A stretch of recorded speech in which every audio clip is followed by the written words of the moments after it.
Season of Discovery Phase 3 is here, and I'm going to show you everything you need to know to succeed as a Fury Warrior. Let's get started with the stat priorities. And first and foremost, you are of course going to want weapon stats, increasing our DPS. This can come in the form of the speed on the weapon, the damage on the weapon, or of course the actual DPS itself on the weapon. Second stat we're going to want is capping our hit chance if possible. And from special attacks, on Sunken Temple bosses, this is going to be 6%. So always have this in mind when you're picking up gear. We're going to try our best and get to this hit cap.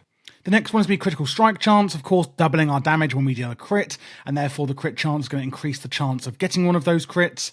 After that, it's going to be strength and attack power. 1 strength does equal 2 attack power, and 14 attack power equals 1 weapon DPS. So something to take into account there is that if you've got, say, 10 strength, that would equal 20 attack power. So you can compare gear on that basis. And last of all, we're going to go with agility.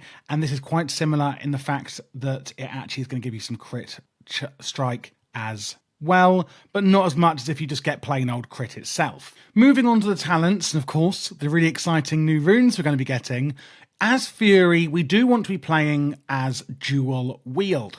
Up until Phase 3, it hasn't really been that good, but I think it is starting to get a bit better now, which is really exciting for us. So we are going to be mainly in the Fury tree, and I've been simming a lot with different combinations here, and I think I found what is best. First of all, 5 out of 5 into Cruelty, increasing our crit chance by a massive 5%, no-brainer on that one. We're then going to go down one more and put 5 out of 5 into Unbridled Wrath, giving us a 40% chance to generate additional rage from our abilities, which is of course our main resource as a warrior. Going down one further, 5 out of 5 is going into improved Battle Shout. Battle Shout, of course, is a party-wide buff that we can increase the attack power of our allies with. This is going to increase that by 25%. We want to keep this up at all times when possible. And going down one more, we're going to put 5 out of 5 into Enrage. This is going to give us a 25% chance on melee damage for 12 seconds, up to a maximum of 12 swings of our weapon after being the victim of a critical strike. More on this soon on the runes, where we're going to be going into Enrage, etc.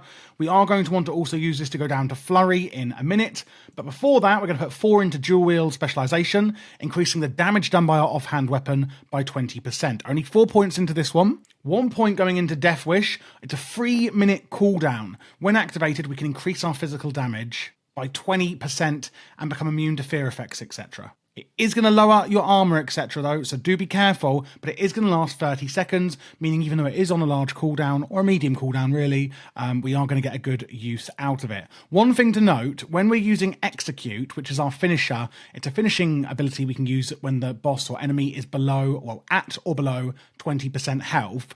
Of course, we can use our Death Wish to increase that damage by 20% and then use our Execute. Because it's on a 3-minute cooldown, just be careful, because you do want to try, if you can, and time this well so that the boss is going to be at 20% or lower when you're using your last possible Death Wish in the fight. So if that doesn't make sense, basically what I'm saying is use it on cooldown, but then if it's getting to the near the end of the fight, and obviously you would have to know how long roughly you think the fight is going to be, make sure that you've got one use of Death Wish up and available when the boss hits 20% or below, so that you can get as many executes with increased damage out as possible. Hopefully that makes sense. Then 3 points going into Flurry, increasing our attack speed by 20%. For your next 3 swings after dealing a critical strike. Then we're going to go up into the arms tree. 3 out of 3 into Rend. It's not that good, but we're trying to get down into Deep Wounds. 2 more into Improved Heroic Strike, reducing the cost of it. Then putting 4 into Tactical Mastery, retaining up to 20 of our Rage when we change stances. I'm going to talk about a bit with Rage and stance changing when we go through the rotation. 1 more point into Improved Heroic Strikes, we can unlock Deep Wounds, and then the last 3 going into there. Your critical strikes are going to cause the opponent to bleed, dealing 60% of melee weapons average damage over 12 seconds, which is really, really good. And that's going to take us up to level 50. Now let's have a look at what runes we've got available in Phase 3 of SoD. Really simple on the hands, single-minded Fury. It's going to increase our physical damage and movement speed by 10% when we're dual wielding. Of course, we are going to be dual wielding in this Fury spec in Phase 3. Consumed by Rage is going on the legs. This is the Enrage ability I spoke about when we were putting it into the Enrage talent.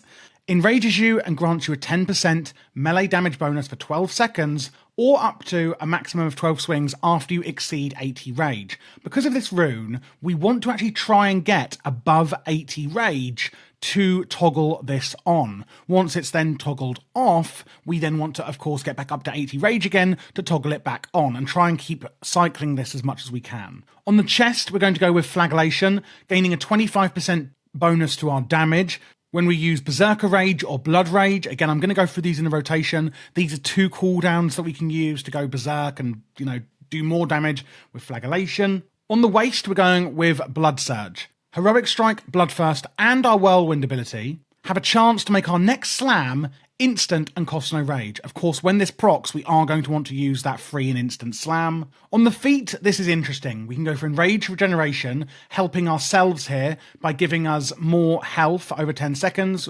regen, but can only use it while enraged. Or Rallying Cry, increasing the health of our party members. I think Rallying Cry is better because it's more situational for the whole raid, not just yourself. And then for the new Phase 3 runes, on the head then, we're going for Taste of Blood. Again, Rend isn't that great, but it's the only one we can really take. Shield Mastery and Vigilance are both tanking runes, so we don't really have a good option here, but Taste of Blood is what we're going to take. And then lastly, we're going to go with Rampage. The warrior goes on a rampage, increasing attack power by 2% and causing most successful melee attacks to increase attack power by an additional 2%, and it does stack up to 5 times, lasts 30 seconds, but can only be used after scoring a critical hit. This is a fantastic way of getting a load more DPS out. Pretty self-explanatory on that one. Now that we've looked at all of that, let's see how it all comes together into our core rotation. First things first, as we've already discussed, because of the Consumed by Rage rune that we're taking, we do want to try and let our rage get to 80 or above to activate this. Regarding our stance that we're going to be using, Berserker stance is going to be the one to use, only really swapping to Battle stance if we're applying Thunderclap or Sunder Armor. On that note then, what is Sunder Armor, you may be asking, or when do we use it? It is basically an ability we can use stacking up to 5 times where we're going to reduce the armor of the boss. One other thing to note, you don't need to use this if you have a priest in the group who's using the Hamanshuli little shadow people, because they will do the same thing, and you as a warrior don't need to worry about this step at all. So remember that it's dependent on your group. Demoralizing Shout, quite simply, is going to reduce the attack power of your nearby enemies. And Thunderclap increases the time between your enemies' attacks, and this can hit up to 4 enemies. So we want to try and keep these debuffs up on our enemies if we can. The next thing then, getting into the actual main bulk of the rotation, is of course using Death Wish on cooldown. I did say about it earlier with Execute. If you don't know what Execute is, it is... Where is it on this? Oh, here it is.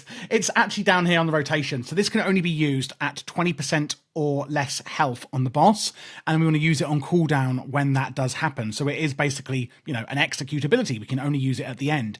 And like I said earlier, with Death Wish, use Death Wish on cooldown whenever you can, but try and make sure that you have one come up in the Execute phase to increase the damage of your Execute, if that makes sense. Then we've got our rages that are going to increase our flagellation. The first one we're going to be using as a top priority is Blood Rage. We can use it on cooldown. It is a 1-minute cooldown. We're going to generate a bit of rage at the cost of health, and then generate an additional 10 rage over 10 seconds. Now remember, that is going to immediately activate Flagellation, which gives a 25% bonus to physical damage for 12 seconds after we activate that. The second one then on the rotation will be the Berserker Rage. That's the second priority one, which means that when we take damage, we're actually going to generate extra rage. Again, this will also enable our flagellation, meaning that you don't want to use one after the other. This one is only on a 30-second cooldown, whereas Blood Rage is on a minute cooldown, meaning that you can cycle both of these. But do make sure your flagellations come off before you use the second one. Otherwise, you'll just be wasting seconds of it. Keep your Rampage up. Remember, that's one of our new runes.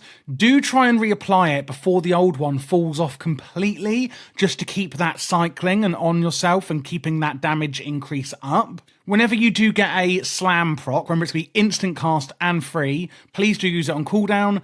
Remember to use your Execute on cooldown when the boss is at 20% health or lower. Same with Whirlwind. Use that whenever you can. And then the last two things really is using Hamstring, which is going to cause a little bit of damage. However, it is also going to be used with Wild Strikes and Wind Fury totems. If you don't know what this is a buff you can get from a druid, a feral druid, and also shamans, where each melee hit has a 20% chance of granting the attacker, so everyone in the raid, an extra attack, with also an additional 20% attack power. So we're going to use our hamstring to try and get these procs when we can. But that, again, is only if there is a feral druid or a shaman in the raid who are giving us these buffs.